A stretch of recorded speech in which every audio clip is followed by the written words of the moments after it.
오늘 총선에 앞서 YTN이 알아본 민심 전해드리는 시간입니다.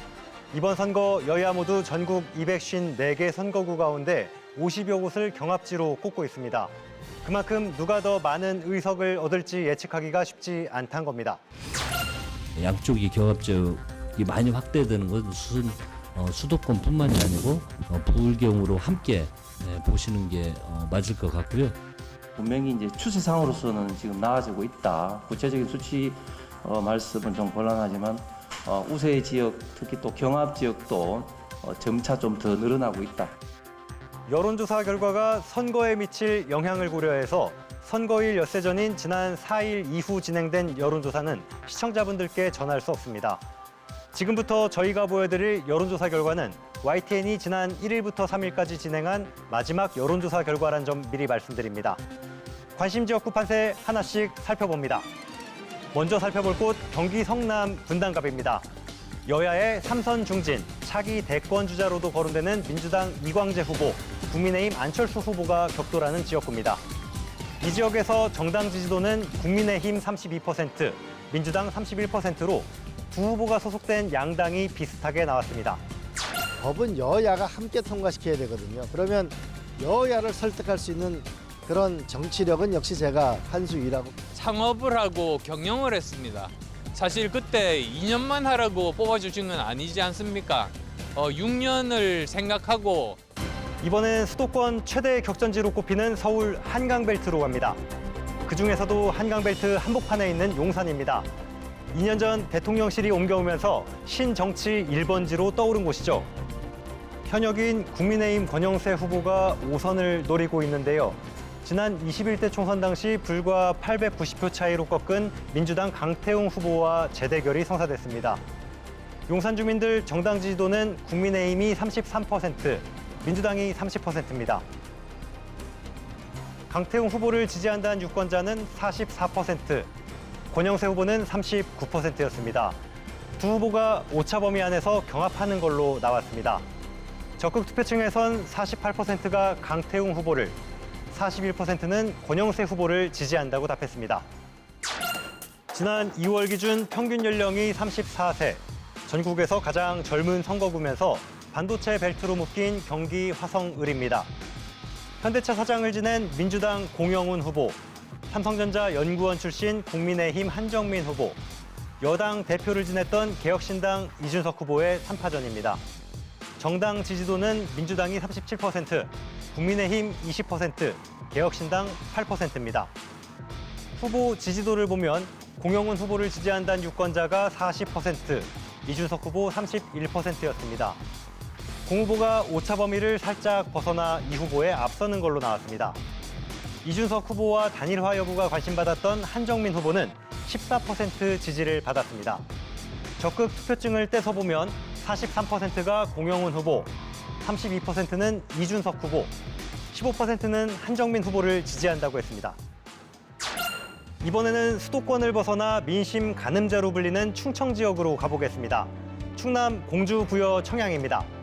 청와대 국민소통수석을 지낸 민주당 박수현 후보와 6선을 노리는 현역 의원 국민의힘 정진석 후보가 20대, 21대 총선에 이어 3번 연속 격돌합니다.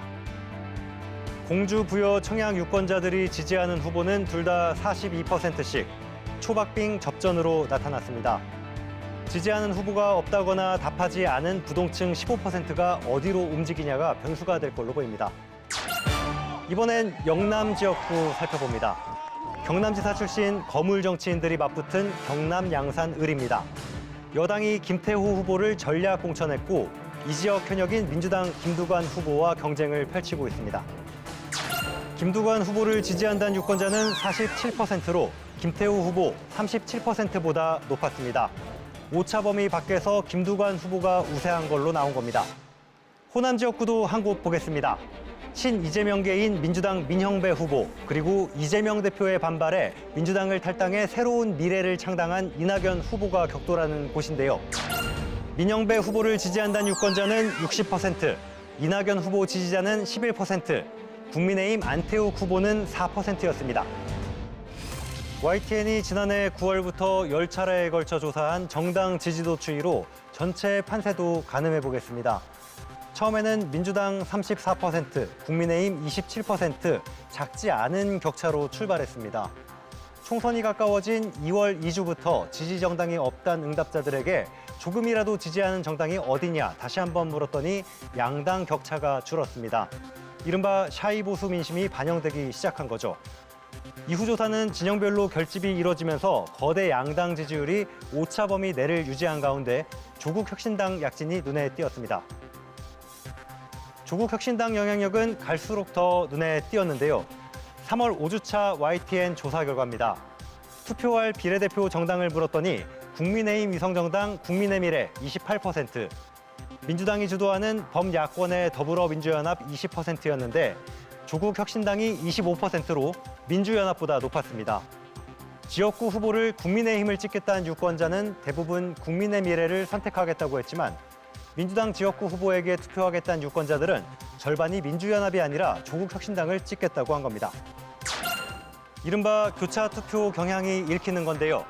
반윤석열, 반한동훈, 비교적 대여 전선을 선명하게 그으면서 지민 비조, 그러니까 지역구는 민주당, 비례는 조국혁신당을 외치는 전략이 어느 정도 성과를 거두고 있다고 평가할 수 있는 대목입니다. 이런 경향을 연령대별로 보면 40, 50대에서 도드라집니다. 거대 양당을 제치고 조국혁신당을 찍겠다는 답변이 38%로 가장 많습니다. 30대는 국민의 미래, 민주연합, 조국혁신당이 비슷하게 나왔고요. 60대와 70세 이상은 국민의 미래에 표를 주겠다는 답변이 각각 45%로 가장 높았습니다. 성별 차이도 볼까요? 남성은 조국혁신당 31%, 국민의 미래 26%, 민주연합 16% 순이었고요. 여성은 국민의 미래 29%, 민주연합 23%, 조국혁신당 19%였습니다. 민주당과 국민의힘 양당 모두 경합 지역이 많다고 보고 있어서 투표함을 열 때까지 긴장을 늦출 수 없겠죠. 양당의 위성정당과 조국혁신당 3파전 각축 속에 제3지대 존재감이 어떨지도 포인트입니다. 지금까지 살펴본 조사는 YTN이 엠브레인 퍼블릭에 의뢰해 전화면접 방식으로 진행했습니다. 자세한 내용은 중앙선거 여론조사 심의위원회 홈페이지를 참조하면 됩니다. 지금까지 Y스테이션에서 전해드렸습니다.